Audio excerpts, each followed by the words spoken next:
they voted to impose, which is not really democracy. If we voted no, how does the House and the Senate impose an agreement?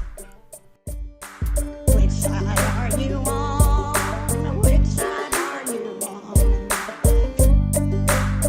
on? We've got Matt Weaver. He is a member of the Brotherhood of Maintenance and Way Employees, which is a Teamster affiliate, a member of Railroad Workers United, which is an inter-union cross-craft solidarity caucus of railroad workers. Matt, thanks for taking the time to talk to us this morning. I appreciate it.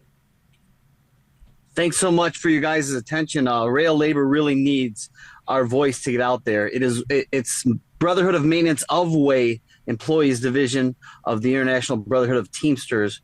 We build and maintain America's track, bridges, and buildings throughout the country, all 48 states. We're not in Hawaii and Alaska that I know of.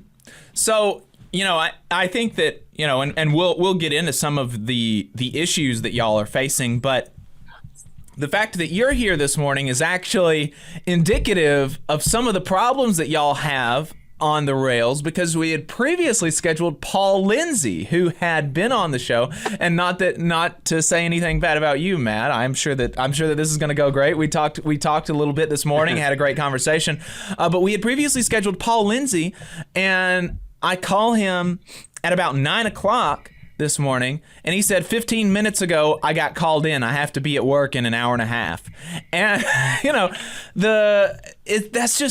that's crazy to me that you're the idea that your entire life, or most of your life, you're 24/7, you're always potentially an hour and a half away from being called into work. That is most definitely the case for my brothers and sisters in transportation. The engineers and conductors are on call. Their extra boards are smaller. Their time off is less predictable.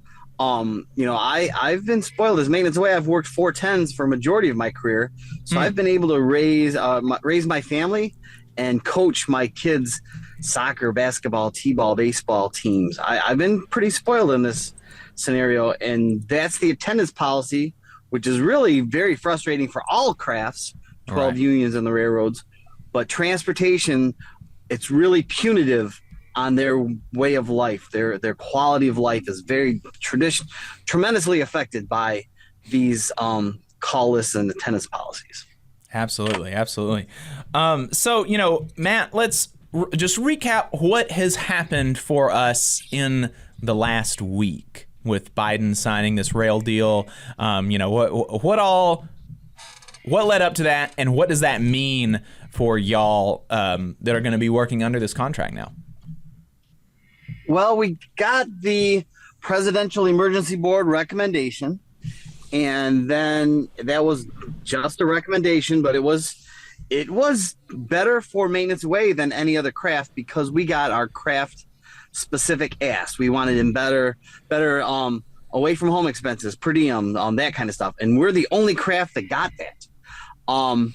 But we, Maintenance of Way, voted it down with the signal department and the it was the firemen and oilers and the smart TD, which is the conductors, smart transportation.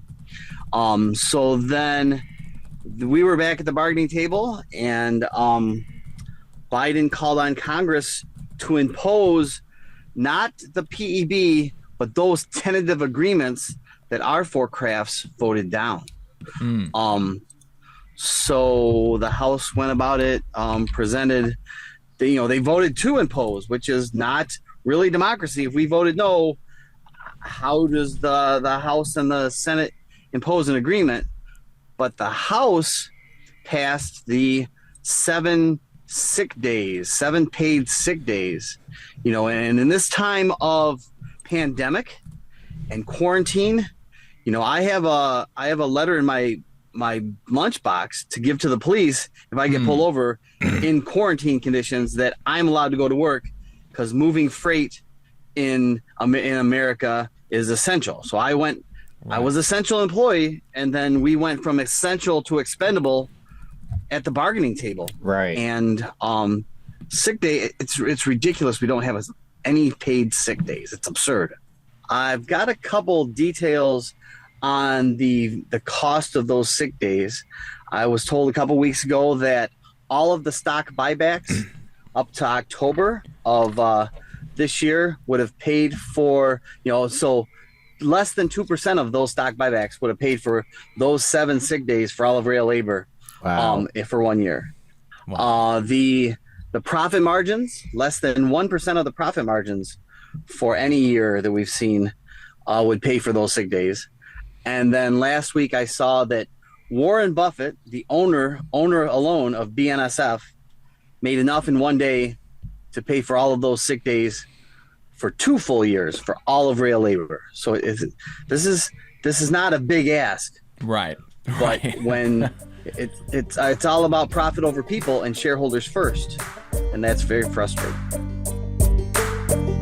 You just saw a clip from the Valley Labor Report. We are live every Saturday morning from 9:30 a.m. till 12:30 p.m. And we pride ourselves on keeping all of our content free to everybody so that we can talk to as many working folks as possible. If you support the work that we're doing, you think that it's important, you think that it's good, then consider making a monthly contribution to the project, and you can do that on our website, tvlr.fm.